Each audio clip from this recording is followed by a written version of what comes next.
guys, who loves Jason? Who loves Hatchet?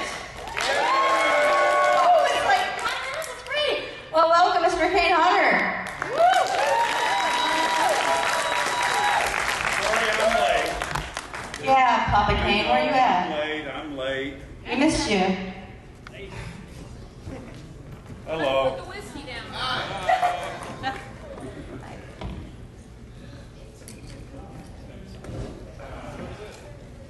Oh, that's nice. There you go. That is nice. Much more comfortable here. Right? We should complain sooner. How'd it go doing a panel with Doug Bradley? Amazing. Woo! Awesome. Amazing. He's fucking weird. Aren't we all? Sorry. I go watch my language. I'm sorry about that. Aren't we all a little weird here? No. I'm not. All right. How's the show, everybody? Is it good? Yeah. It's always fun when I come here and there are actors that I'm a fan of. The biggest one being Murr. Talk about you. No. Oh, really?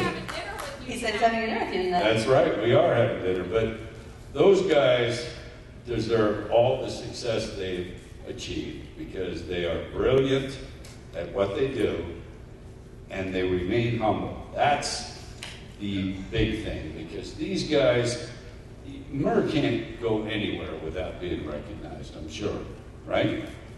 I bet it makes his show very difficult now.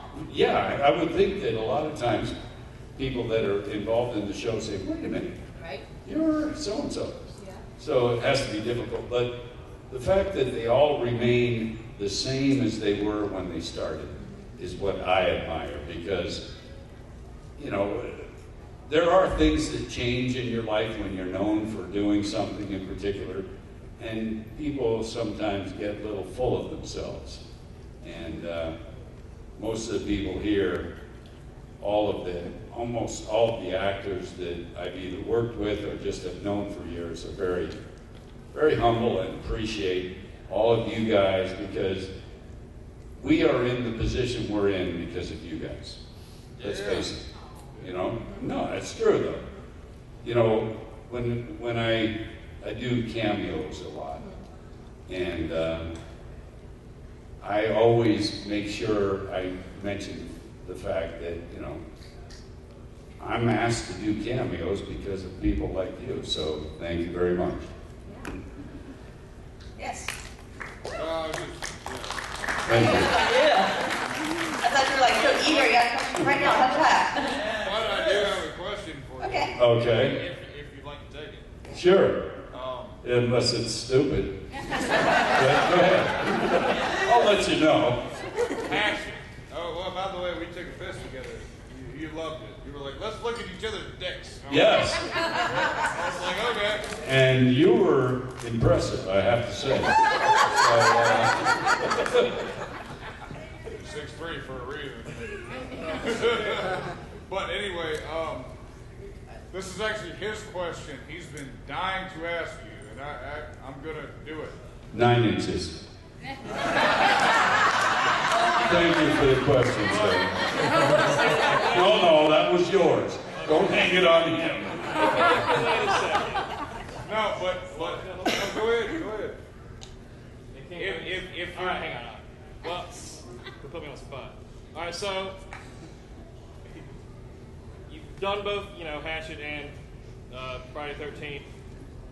Which character do you prefer to play, Victor Crowley or Jason? And follow up, who do you think would win in a fight? yeah. All right, so I have had that question before, and who would win in a fight between my Jason and my Victor? I give a very slight edge to Victor because he's a little less predictable.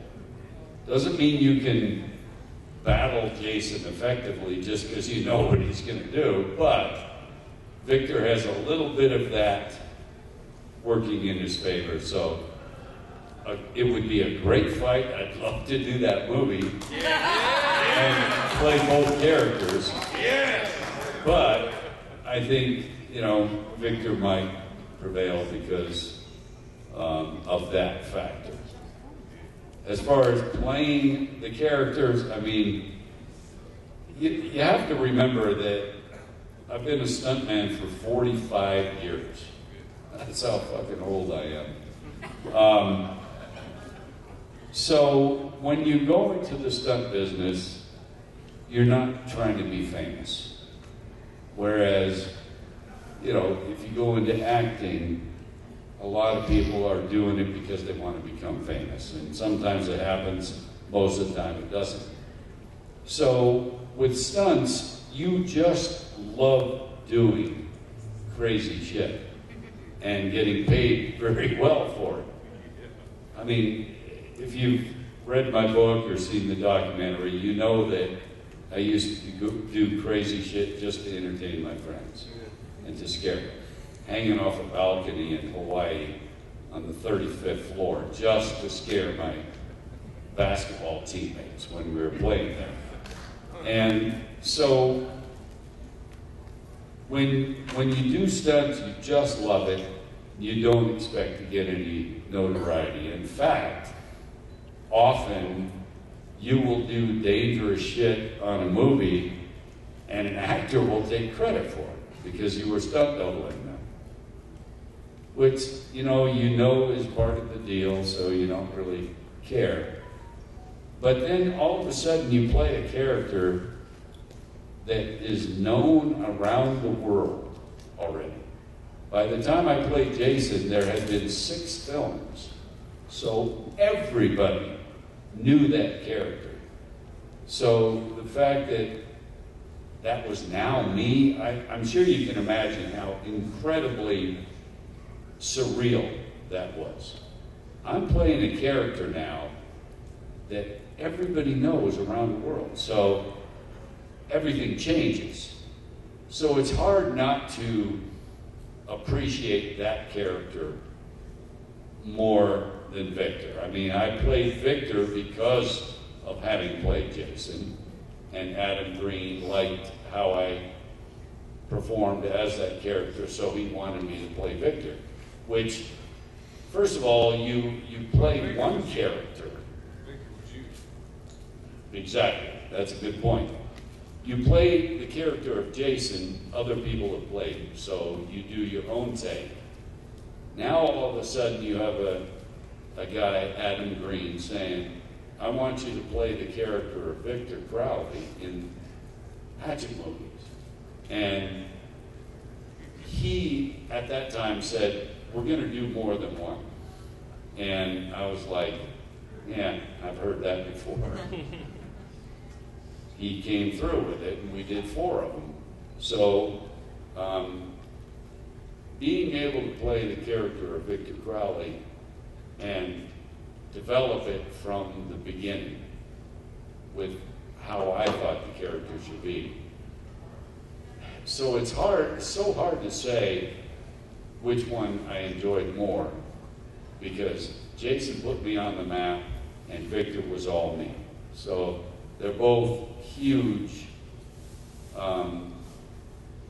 points in my career. I don't know if I could say which one I like better because they were so different. I made Victor a lot more animated and Victor had some good chase game. What? Victor had some good chase game. He would chase you. That's right. And then rip your skull apart. But I love both of them. I feel incredibly fortunate to have played 2 characters that horror fans know. If you're lucky enough to play one character, you're fortunate. But you get a second one, I mean, that's huge. You were the best. Well, thank you. Rock and roll. We all know that you're a fantastic stuntman, but I think you're a fantastic actor as well when you get to say lines. I always enjoy it when you pop up to the screen as somebody that's not masked, or you're not stunt doubling somebody so we know it's you. I love it so much. How did you hone your acting skills? Did you take classes? Did it just come naturally to you? Something you always like doing? I've never been trained as an actor at all, because I never expected to do any dialogue. Maybe a line here and there in a movie before I get my ass kicked by the star, something like that. But I've said it before that if I have any talent with acting, dialogue, emotions, and stuff like that, it's because of working with people and observing them. The one example I always use is I was the stunt coordinator on a movie called Monster.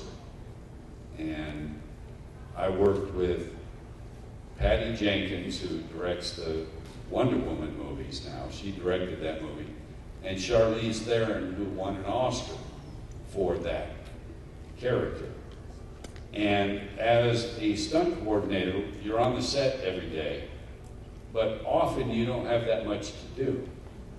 So I started observing Charlize, because when you're in any other position on a movie, you're busy all the time. Every shot, you're involved. But if there's no stunt action, I could sit and watch her, just observe what she did to prepare for certain scenes. And it was invaluable. I've never really talked to her about this either, but just, observation. In the background, not being intrusive at all, just watching how she would prepare for some of the scenes, and considering she won an Oscar for it, pretty important stuff to watch. And I just learned a lot from watching. And I think that later on, when I was given the opportunity to play characters that were not just killing people, which is pretty easy for me. I don't know why, but I don't know if that's a good thing to say, but it's easy for me to be incredibly violent. So, but not so easy to do something emotional. The first time I had to do a scene where I was crying, it was a little challenging, but somehow didn't seem that hard, because I had watched so many other people do scenes like that I just learned and then developed my own feeling about how to do it. And for some reason, in the last few years, I've been able to do quite a few emotional scenes. And, I don't know if a lot of actors feel the same way, but that can be the most difficult thing to do on a film, is cry. Because you have to do it. It's like they roll the cameras, action, cry now. It's a little tough to do, but for some reason, I'm able to pull it off. And I just did a film with Bill Moseley, once again, one of my favorite guys to work with because he's such a talented actor. But I love doing scenes with him. But we did a movie in Pennsylvania in December called Hayride to Hell. And it's interesting because it takes place on a farm that has a haunted hayride attraction for tourists. And that was my first experience with signing autographs, was at a haunted hayride in Massachusetts. Really? Which became Spooky World.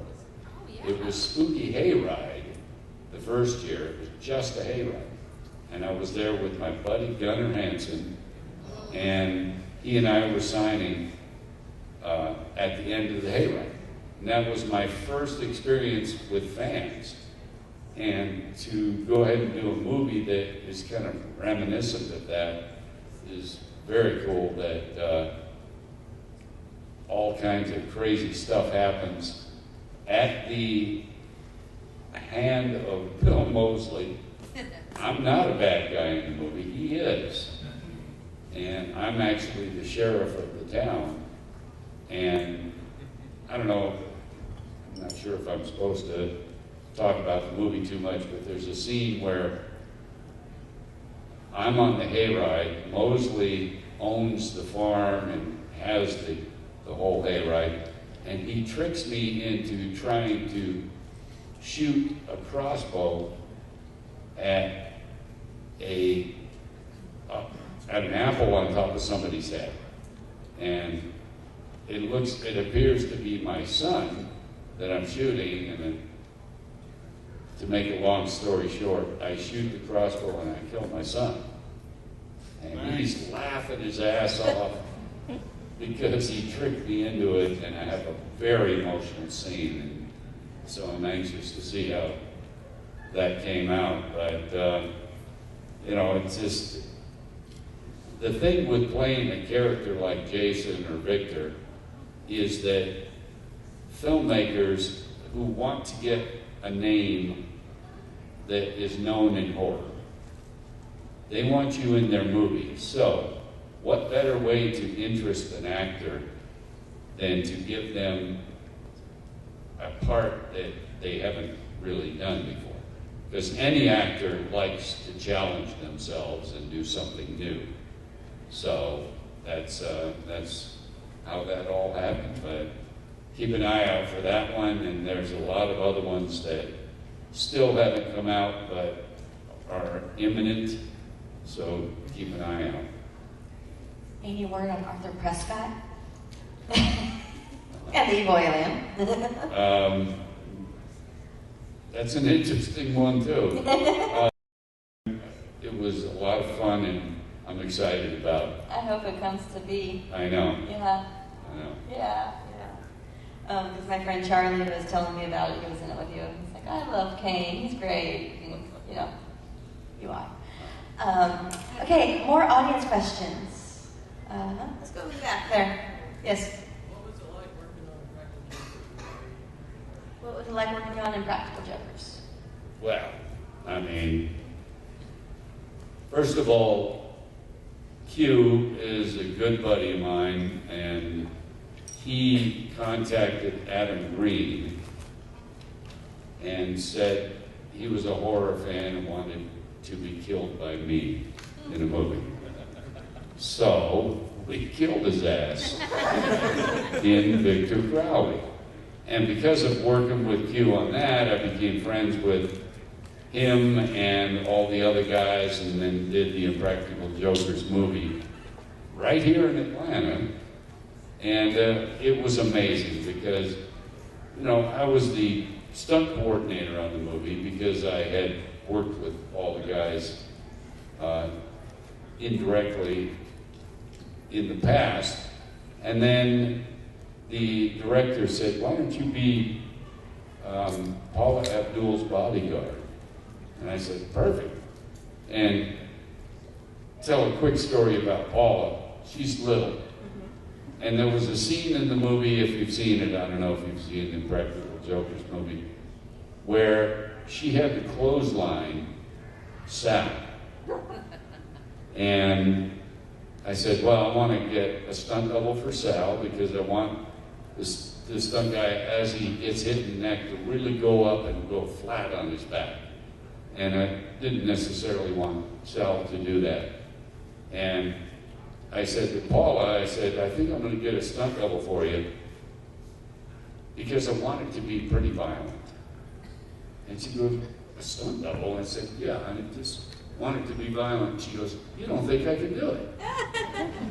I said, well, no, it's not that you can't do it, but I want it to be violent. She says, you don't think I can do it? I said, well, she goes, stand there.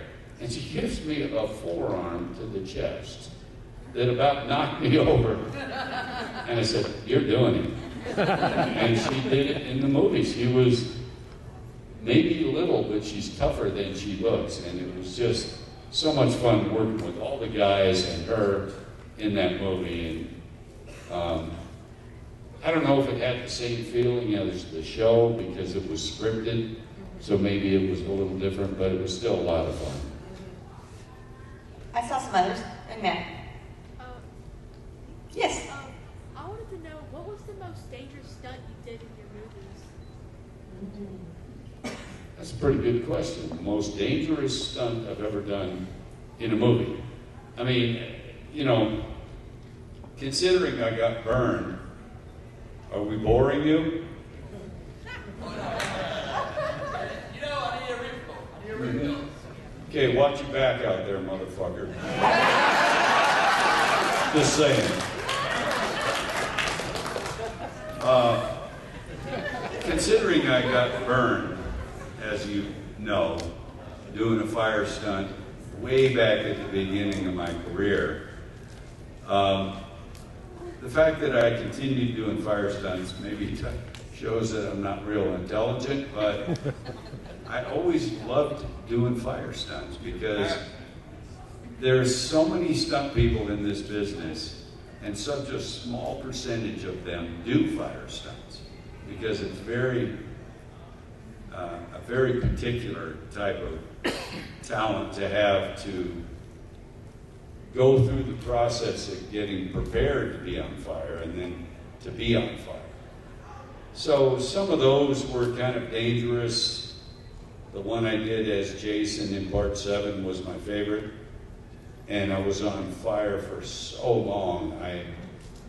It was pretty amazing that, because you go by how it feels. When you're on fire, you go by the feel of it, so that as soon as you go to the ground, they know to put you out, your safety people.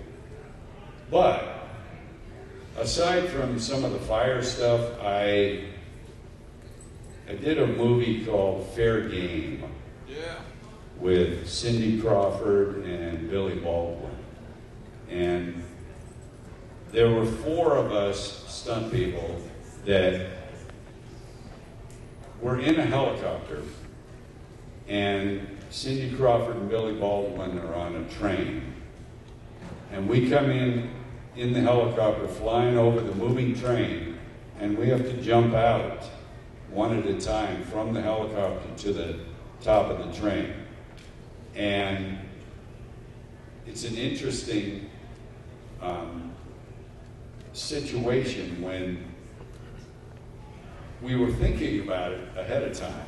There had to be 4 people jumping, one at a time. So we, in designing the stunt, couldn't figure out whether when you jump out of the helicopter and you hit the train that is moving forward quickly, when you hit, are you going to go backwards?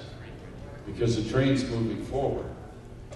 And we kept going back and forth on whether we thought that would happen or not. And any idea what the outcome was? When you jump out of a flying helicopter, hit the top of a moving train, does it kick you back? What would you think? Yeah. No, it's flat on it. What? It's flatter on it. She said you splatter on it. What he is saying is what's accurate. When you jump out of a flying helicopter and drop, you don't drop straight down. You drop forward because you're flying forward. So when we would hit the train, we would land as if both of them were stationary, which certainly was a relief the first time we did it. The other thing is that when we flew in, I was to be the 4th person jumping. So as we flew in the first take, the first guy climbed down to the skid of the helicopter instead of the deck where we were. And I thought, well, that's going to be easier. Now we're 3 feet lower. I didn't expect them to do that. So he climbs down on the skid, we fly in, he jumps. Now the pilot is compensated for the weight on one side. So as soon as he jumps, the helicopter did this, and then had to come back in over the train again for the second person. By the time I jumped, it was all over the place. But the other thing about stunts that people don't realize is when you see a stunt in a movie, you see one take. That's it. Whichever one they decide to use, you have no idea how many times that stunt person had to do that stunt. We had to do that stunt 5 times. 5 different takes. And we did it 3 times, and I apologize if you've heard the story before because I've told it, but we did this, and it was at night, by the way. We shot it 3 times, and then we broke for a meal. So we were like, okay, I think we're done. And it seemed like we'd done it 3 times, we probably have it. While we were eating, this was in Florida, while we were eating, it rained. And now we're like, oh shit. I hope we don't go now do it again with a wet helicopter and a wet train. And sure enough, we had to go do it 2 more times. So that's the thing that you see one take on a movie, but you have no idea how many attempts those stunt people had to make. So that can be the difficult part. But that's probably one of the more tricky ones we did. Before that kind of situation, do they ever, I'm ignorant on this, is it usually one take they show you, or is it a composite of the multiple takes? That they show who? Like the final product. Do they ever like take different pieces of the stunt and throw it together? Not typically. Okay. It's usually just whichever take they think is best. Right. And you know, sometimes you have to do multiple takes because you didn't perform the stunt very well. So that's on you. Wanted it, yeah. But yeah. Yeah. Yes. So, speaking of unpredictable things with stunts, when you were working on Frozen, what was it like working with actual wild animals? With the wolves, talking about Frozen, which, not that one. We talked about that with Bert. Oh, about Frozen? Yeah. Oh. He said that movie inspired one of his pranks. What? But he said it inspired one of his punishments. Yeah, It did. Oh, wow. They did a chairlift punishment. Yeah, it was, you know, we shot it in Utah and at a ski resort, of course, and, you know,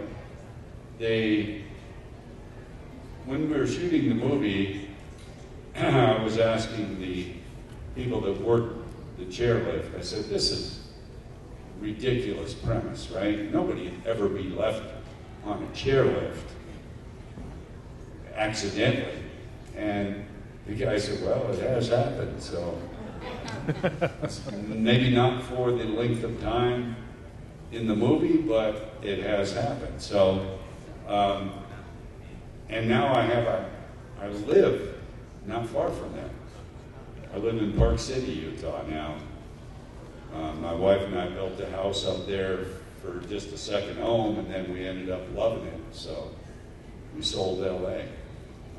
But it was, I didn't really deal too much with the animals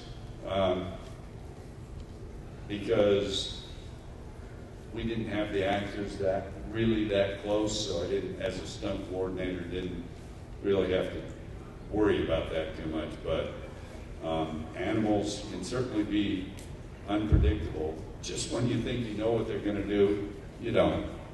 But it was a fun movie to do just because it was different. And I played the character that was oblivious to. Let them. Just let them.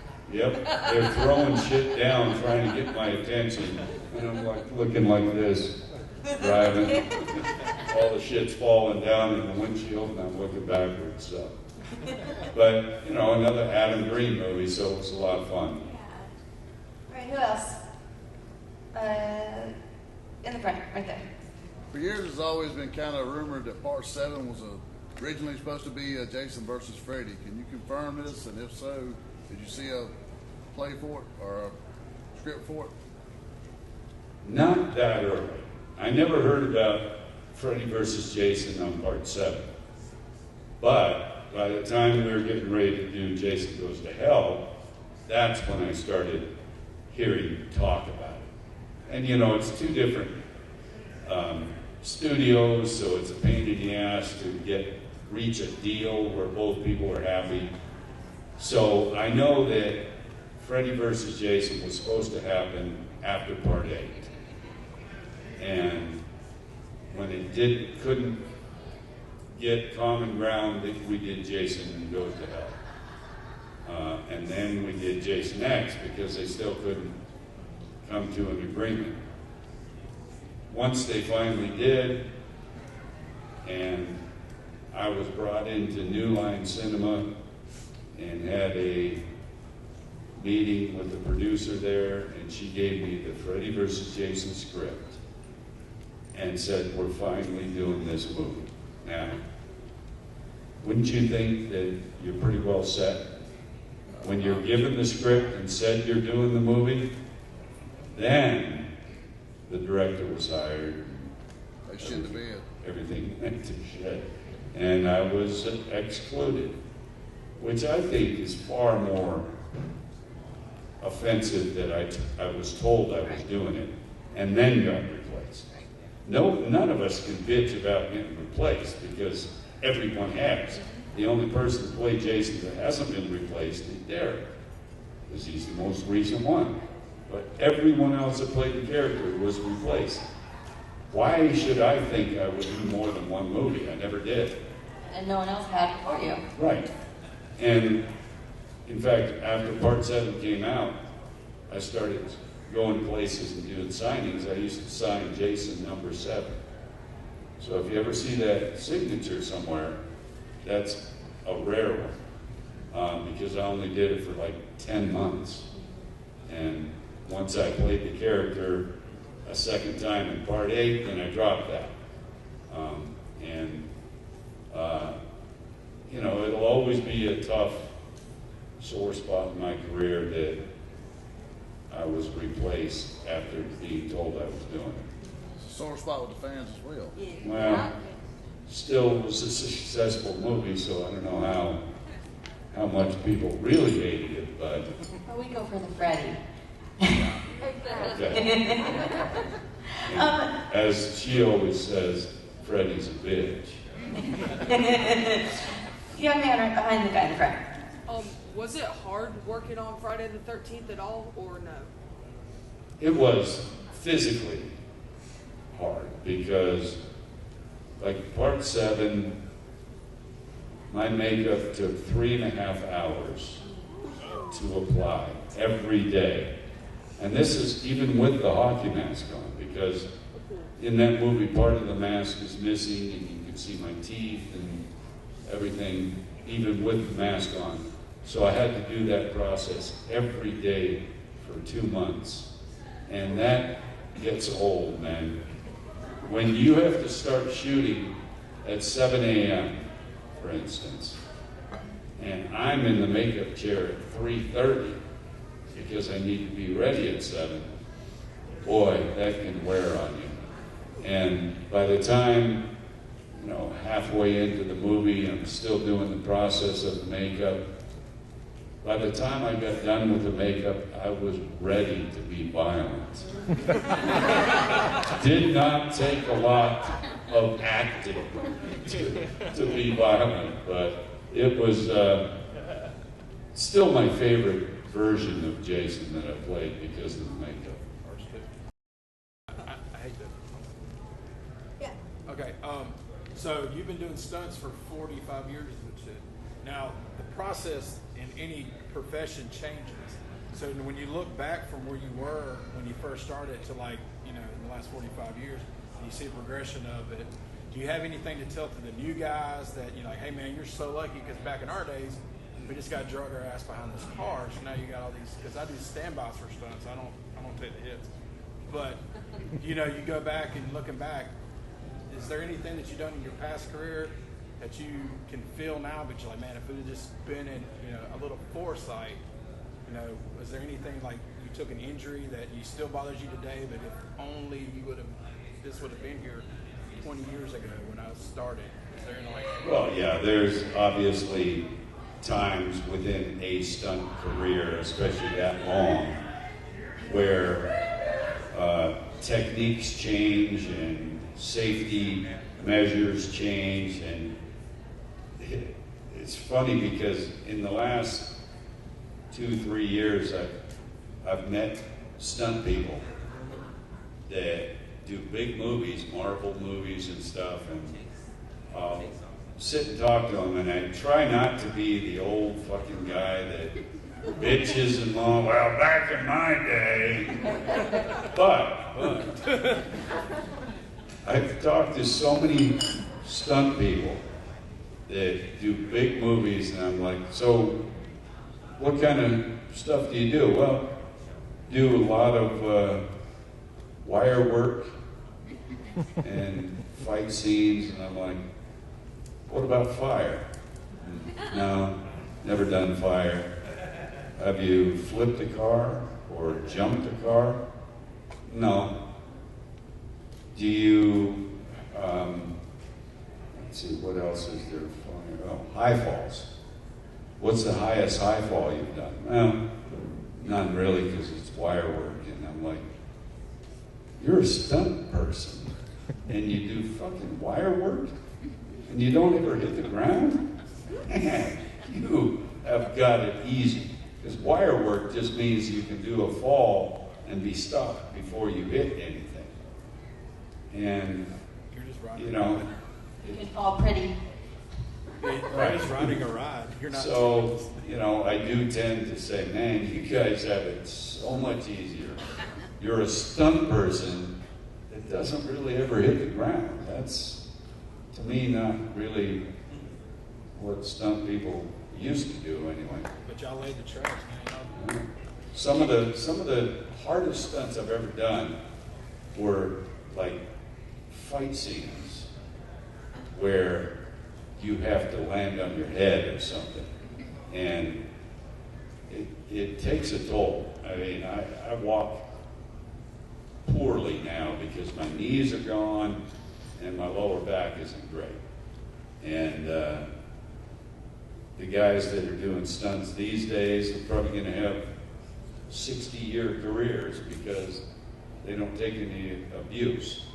So I'm kind of, you know, I am kind of the old guy that's bitching like, oh, you got it too easy, but I walked hard not to. uphill to school in the snow both ways, right? That's right, both ways. How'd you do that?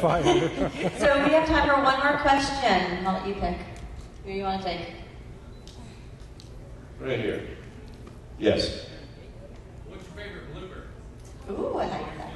Favorite blooper of the film? It was actually you, but that's fine. We'll do you next, okay? No, that's fine. My favorite blooper? Outtake. Somebody just showed me a picture of it, which I didn't know existed. But it was in Jason Takes Manhattan. Yeah, part 8, when you open up the door and the lady's down there. And doing what? The children, if you had the dildo. That's the one. Yep, I did that mainly just to entertain myself, but opened the door and stood there with a big schlong hanging out of my... Not jumpsuit. I never wore a jumpsuit. Jumpsuit is Michael Myers. But I wore shirt and pants. But yes, that you already had that in mind, didn't you? He answered his own question, Matt. But who were you pointing to originally? Yes, her. Oh, her. Young lady.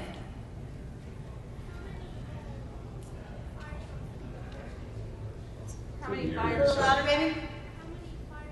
How many fire stunts have you done? Fire stunts?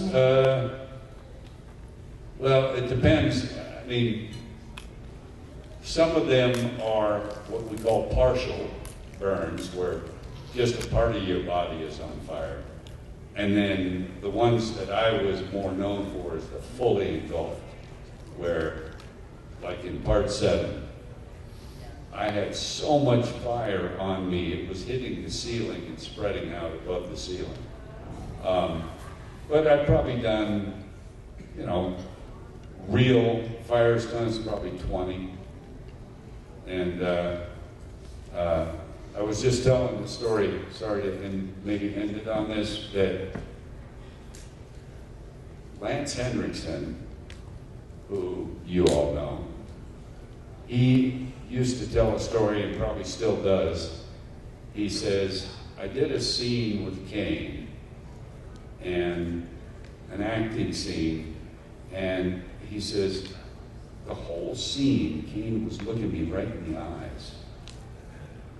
And then he leaves it at that, so that people are saying, so isn't that what you do when you're acting?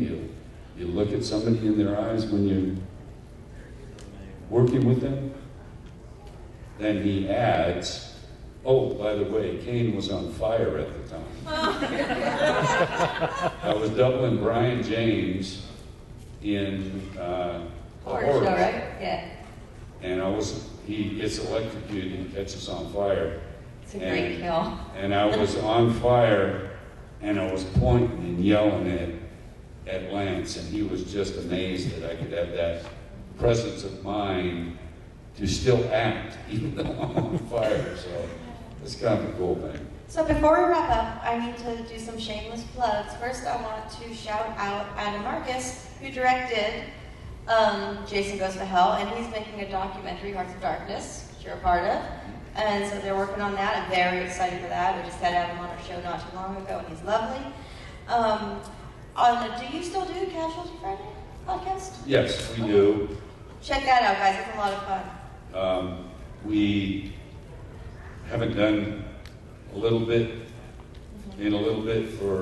we did an episode recently, but because of COVID, we haven't been in the same place, so it's kind of hard to do it via Zoom or whatever, but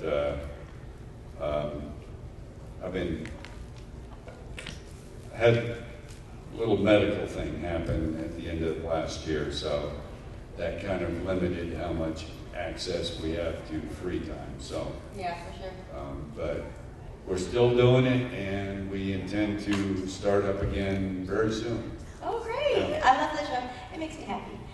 So check out Casualty Friday, the podcast with Kane and Felissa and Tiffany Shepis and guest stars. So it's a lot of fun. All right, everyone. Mr. Kane Hodder. Thank you, Dad.